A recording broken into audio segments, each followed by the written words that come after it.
You have to build a personal worship routine. You cannot worship on stage better than you worship at home. I'll say it again. You cannot worship on stage better than you worship at home. Let that sink in. Whatever you do on stage is a reflection of who you are. Forget the theatrics, forget the drama, forget the demonstration and demonstrating to people to think that you are spiritually minded. Now, lie. Me and you know that we are just busy lying to yourself. All those forming like you're crying and all that. If you don't do it at home, you're not doing it on that stage. You're just lying on that stage. So it is important that you understand this aspect, that your spiritual life, your prayer life, your worship life begins from your house. It begins from your charity, begins at home. That is where it begins from. It begins from your personal life. It begins from your relationship. If you're a husband that has a wife, the way you treat your wife is the way you definitely treat your church. The Bible says that husband, love your wife as Christ loves the church. So that means the way you treat your wife is the way you treat the church. It's as simple as ABCD. Yeah, if you're a wife, the way you submit to your husband is the way you submit to the church. There is no deception there. You can't lie to yourself. So if you want to really show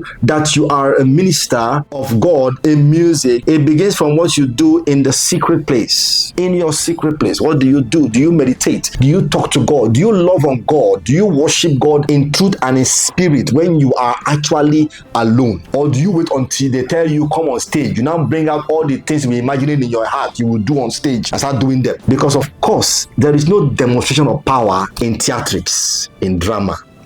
It's called drama for a reason. All right. The real thing is in the ministration from the place of power and understanding. You can't teach what you don't know. Like what I'm teaching now, I'm not teaching because I read this. I'm teaching from what I have experienced over a period of years, and also what I have learned and studied personally. So you can see how important that is. That you are always ready to minister because you are always prepared. Not because they told you to sing now. No, because you have been doing that as part of your lifestyle. That is your life. That is what you do, and so you did it again.